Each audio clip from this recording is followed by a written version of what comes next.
It's 9 p.m. Do you know where your key fob is? Hey there, Nate Benson here. Tonight on the agenda, a sudden resignation of Buffalo Public School Superintendent Dr. Pascal Mubenga evolved into a bombshell of allegations of sexual harassment and abuse of power against Dr. Mubenga and a Board of Education member, Louis Mookie Hawkins. Now condemnation from across the political spectrum and calls for New York State to intervene. We're focusing just on this story this week. On the Agenda starts right now.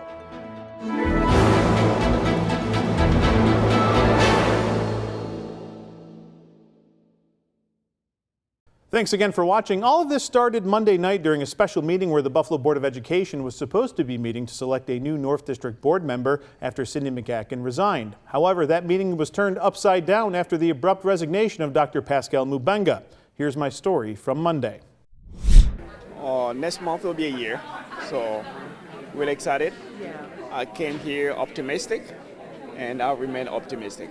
That was BPS Superintendent Dr. Pascal Mubenga last Tuesday talking with our Claudine Ewing, almost celebrating the fact that on August 14th he would be marking 1 year since he was sworn in as superintendent of the billion-plus dollar, 30,000-plus student school district. But his hiring was first announced and approved by the Board of Education on July 22nd of last year. And during his introductory press conference, he outlined what he considered his strengths as a district leader. I have been known as a leader who supports principals, empowers educators, and turn around schools and districts facing deep challenges. But 11 months later, Dr. Mubenga has resigned. Sources telling Two on Your Side that they were completely shocked by the decision, with another source saying that they did not see it coming. His resignation came during a special meeting where the Board of Education met to discuss the selection of a new North District board member. In fact, the last 2 months have been marred with questions about the district and board leadership among growing controversies. At the end of May, the general counsel and 2 associate counsels for the district resigned. In June, a heated board meeting led to shouting matches between board members and the public and each other. On top of that, a sexual harassment investigation into a Board of Education member and the resignation of a Board of Education member in June. And now, the leader of the Queen City's billion-dollar education system has resigned. Totally blindsided by it. Buffalo Teachers Federation President Rich Nigro met with Dr. Mubenga Monday afternoon. We had negotiations just this afternoon, and I had there was no inkling of anything. Everything was business as usual. Seemed like standard fare. I didn't get any kind of signs that anything was going to be announced. Certainly not news like this. So I asked Nigro if the district is in crisis, given everything that's going on with investigations and resignations. I feel like we're stuck in the mud. He says that transparency around Dr. Mubenga's resignation from the board will be vital for the public. There was the issue high claims last year, accusations about cover-up and transparency. There was the resignation of a board member, and she used the word transparency and among other things. These things are being spoken out into the air by folks. The last thing, it would behoove you to do the opposite and say, no, that isn't the case. Our Claudine Ewing asked Dr. Mubenga about transparency last week during her interview with him. One of the things I think was brought up was transparency. Things may be happening and people just aren't aware. Is that something that the district needs to do a better job of? I think I'll be the wrong person to answer that question, and that will be up to the board president, the board leadership to be able to answer that question. But the only play to me that I'm going to ask our board, if they are well organized, they're handling the board business really well, that's going to have a positive impact in the operation of the whole district, which is going to have impact in the classroom. So eventually they're working with some counselors or facilitators that are working with them from the Great Council of Schools, that they'll be able to get along and be able to focus on the board business so that the superintendent will be able to continue the work with operation, which is going to have positive impact on student achievement. By Tuesday, we had more questions than answers, and a lot of the focus turned to the Board of Education and what they weren't saying. There were also questions of transparency. I sat down with former Board of Education member who helped select Dr. Mubenga as the superintendent to get her reaction to the kerfuffle. The Board of Education, at least right now, is not talking about the abrupt resignation of now former Superintendent Dr. Pascal Mubenga. They are legally prohibited from discussing information shared in an executive session, which is why there was no debate or conversation as the vote to accept his resignation came in. All in favor? Any opposed? The motion passes and the resignation has been accepted. But a former board member is talking with two on your side, and the sudden resignation does not fit a pattern of recent departures of superintendents past. Jennifer Mercosi spent 9 years on the board representing the West District and saw the district transition through several leaders. She says, as someone who has been there and done that with other superintendents and how they've departed, this is a little strange, different. Former Superintendent Pamela Brown resigned in June 2014 and received a $240,000 buyout from the district. When former Superintendent Kreiner Cash departed the district in March 2022, he received a severance package exceeding $300,000. Dr. Tanja Williams-Knight retired last year and did not receive a buyout or severance, but will benefit from the New York State pension program. Dr. Pascal Mubenga, however, walked into yesterday's executive session of a special meeting, resigned, and walked out with nothing. No buyout, no severance. Should that be a red flag to the public that there might be more to this? Maybe it's a personnel matter, maybe it's a possible HR matter? It's different. It's different. I mean, I have grown children that we're talking 28, 29, 34 years old, and also a junior in high school. So I've been with the district as a parent, as a constituent, as an involved person, well before being a board member, and I've never seen anything like this. According to Dr. Mubenga's contract, there are 4 types of termination outlined. One is the disability of a superintendent, such as an illness, and there's been no indication by the board or district sources that this is the case. Another type of termination is the discharge of duty, wherein the board itself can remove a superintendent for cause, such as embezzlement or neglect of job duty. Once again, this does not appear to be the case as described by the board in its statement. The last two, a written resignation or termination by agreement. I've asked the district for clarification about this distinction because on paper, the district is saying it's a written resignation. And while the board says they waived the 90-day notice requirement, Dr. Mubenga did not develop a transition plan or reasonably assist his successor because he sprung this on the board Monday at the meeting. If it was a termination agreement, it's possible that Dr. Mubenga initiated it, which is outlined in his contract, and simply conceded to not take a severance or buyout in order to void the contract immediately. Will we ever actually know why he resigned? I honestly believe that if it's something that has to do with personnel, with HR, something along those lines, there's rules, there's guidelines, there's you cannot, disclose anything along those lines. Also, being a part of the public speculation just in general that the board is under, I believe that they probably don't think they can afford to even speak on anything right now until some things start falling in place. For former board member Jennifer Mercosi, she wants the board and district to use the latest news headline as a way to move forward and cut the political crap, come together, and start working on how we're going to address the situation at hand. I would have never been able to say this to the board, to the district, whatever, sitting in that seat. But I have no problem saying it now. And I was part of the problem. I can't say you're one of 9, you're all part of the problem. I was part of the problem. For 9 years, I was part of the problem. I kept voting in the same people, hoping that we were going to get things done. And we did, but we could have done so much more.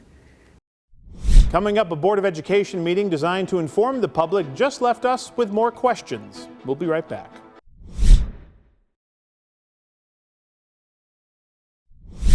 Welcome back. Wednesday night's Board of Education meeting should have provided more answers about the abrupt resignation of Dr. Mubenga, but it didn't. Wednesday was the first opportunity reporters had to ask questions about the sudden departure of Superintendent Dr. Pascal Mubenga. Prior to Wednesday's meeting starting, we tried to talk to Board President Dr. Kathy Evans-Brown as she exited the executive session, but she really couldn't get a word out. When asked why Dr. Mubenga resigned amid a barrage of questions, she simply said, "Talk to him." Ultimately fed up with not being able to get a word in, Dr. Evans-Brown excused herself from the media gaggle. During the meeting, she briefly addressed the resignation of Dr. Mubenga, but really not sharing anything we haven't already heard, just reading the formal resolution accepting the Dr. Mubenga's written resignation with an effective date of July 13, 2026. The board waives the 90-day notice set forth in the contract and employment between the board and Dr. Mubenga. and further waives any obligations placed on Dr. Mubenga for work. After the meeting, Dr. Evans-Brown opted not to answer questions from the media, but Park District Board member Eric Bowen did step up to take questions, explaining that at this time, our president, Dr. Evans-Brown, is refusing to comment right now. We cannot disclose what happened in executive session due to our confidentiality laws. New York state law prohibits members of a body from disclosing certain matters that happen during an executive session. We might not like it as nosy journalists, but nonetheless, it's state law. You'll remember former board member Carl Palladino was removed from his seat in 2017 after he shared confidential information from an executive session. Board member Bowen did reflect on Dr. Mubenga's time as superintendent. He was moving the district forward.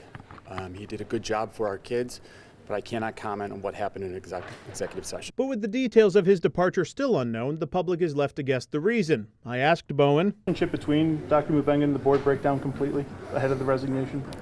He didn't disclose any of that to us. I always had a great relationship with him.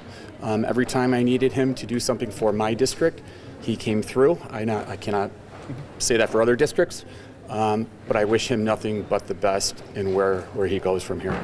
But do you feel like he let Buffalo down? I mean, you spent a lot of time to recruit him, to bring Buffalo. He was here less than a year and obviously resigned 2 days ago. Is there any sense of letdown? I cannot comment on what he was going through in his head. But personally for you, do you feel like a sense of letdown? Sort of. So you're not aware of any sexual harassment? Not that I'm aware of. Nothing inappropriate that you're aware of involving the former superintendent? Nope. Gentlemen, that's all we have at this time. That's all we have at this time, gentlemen. You good? You good? Any other questions? How purposeful was it having, again, Prophet Bullock, who has, of course, connections to the... She's wonderful. I taught with her at School 74. She was a junior high teacher. I was a special ed teacher. I know what she's capable of, and the cabinet likes working with her.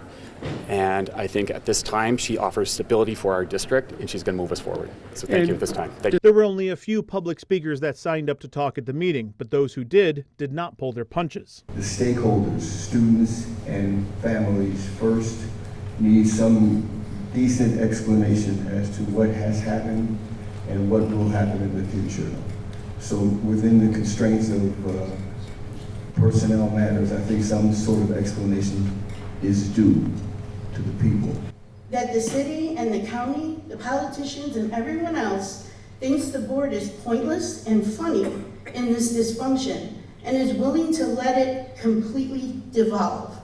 You guys are way better than that. It's like a clown show a little bit. Like, how is this possible that we can't keep a superintendent and we can't move the district forward? It's a deep problem we have in Buffalo, and someone needs to solve it. Interim Superintendent Dr. Ebony Prophet Bullock responding to the concerns about all the upheaval in the district at the end of the public comment period. I want to say thank you to everyone who came and expressed their deep concerns. We know that the voice of the community is important and it's essential to the workings of this district. I just ask that you give me a little time to process through this transition and have a thoughtful response to the concerns brought today. When we come back, the bombshell allegations against not only the former superintendent, but a sitting member of the Board of Education. We'll be right back.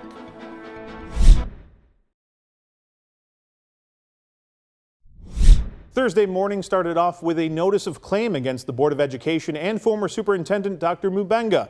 Claudine Ewing breaks that down for us, and then I'll circle back with the reaction from stakeholders. This notice of claim alleges months-long pattern of unwanted sexual advances, retaliation, and failure by Buffalo Public Schools to protect a senior administrator. The disturbing allegations are against former Superintendent Dr. Pascal Mubenga and board member Louis Mookie Hawkins. They go back many months. In many instances, there are third-party witnesses, and there's contemporaneous documentation with many of these allegations. Is she still working for the Buffalo Public School District? She is still employed by the school district. And does she still have the current position with that office? Nothing with her title or position has since changed. What is she alleging against the superintendent? The allegations are very clear in our notice of claim. There is a documented pattern of unwanted sexual advances, unwanted forcible touching, comments, photos, and it's really a pattern. It's excruciating. She really wants to stand up for her rights, and this is where we step in and make sure her rights are preserved. Antoinette Amos still works for the school district. She is the Chief Equity and Governance Officer. The allegations, as outlined here, go back to December of 2025. In one instance, she alleges that Dr. Mubenga attempted to kiss and touch her and displayed a box of condoms. She said she refused all of his advances. In March, she alleges the superintendent summoned her to his office and told her that he was in love with her. As she attempted to leave, she said he came around his desk, seized her right hand, and forced it on his genitals. Some of the claims are gross, upsetting. It's not meant to shock. It's just simply meant to document and preserve her rights so that nobody else has to go through this in the future, so that the school district really understands the extent of what it is they allowed to happen to someone that they need to protect. As an employer, they have to cherish and protect all of their employees, and this is just unacceptable. So just to break it down a little bit, the allegations against the superintendent, documents or shows touching, words being said that are inappropriate, and then there's the board member. Did he come into this later on, or was he part of this from the beginning? So there's an element of retaliation as well, which retaliation is an additional claim, because once you make your self known that you were the receiving end of unwanted touching, unwanted harassment, an environment where you don't feel safe in the workplace, your job has the responsibility to take the appropriate steps to remediate that. And that didn't happen here too.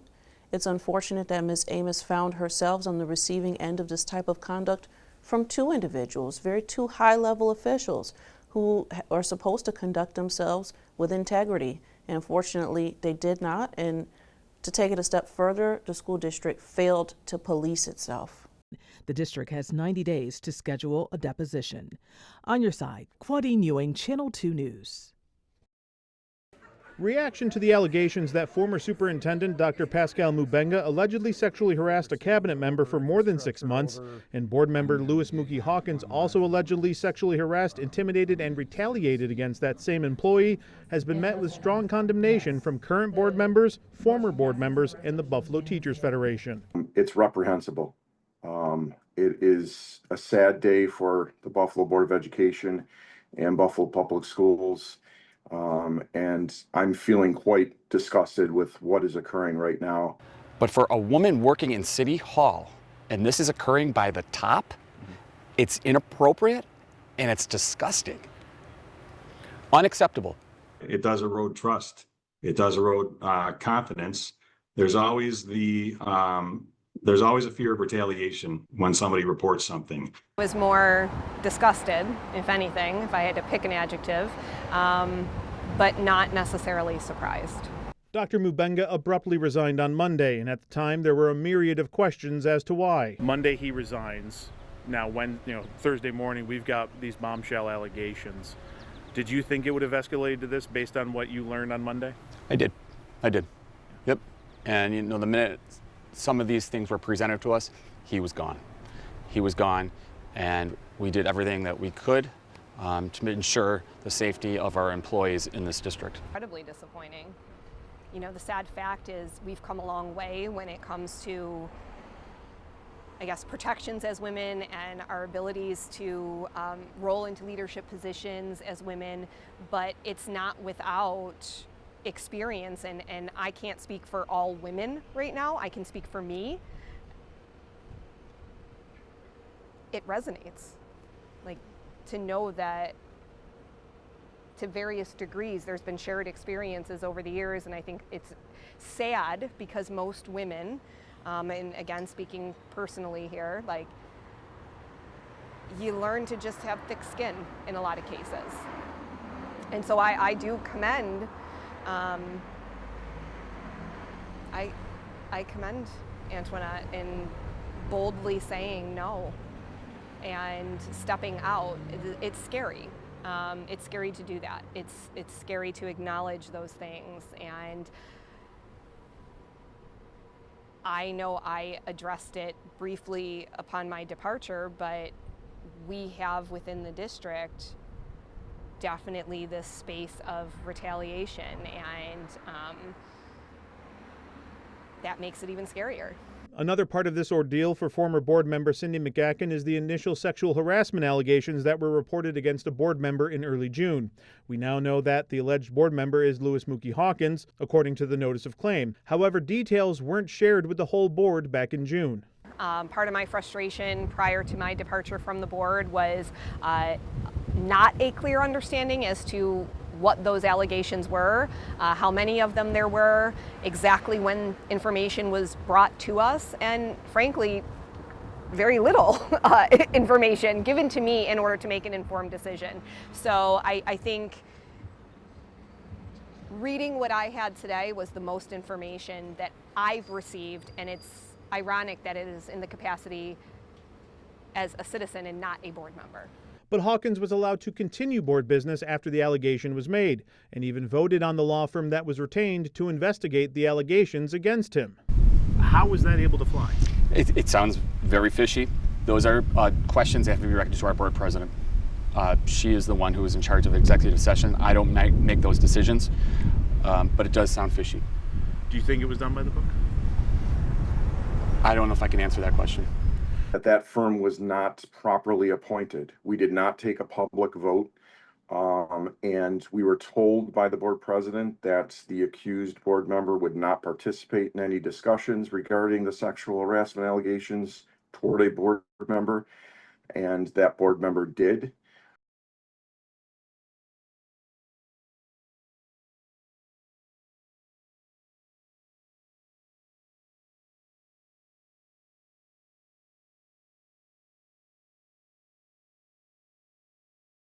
Why wasn't that board member forced to recuse themselves from all board business while there's an open investigation?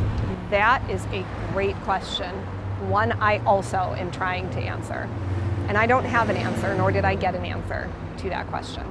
You can't have an impartial investigation into somebody if the somebody who's being investigated had a say in who is doing the investigation.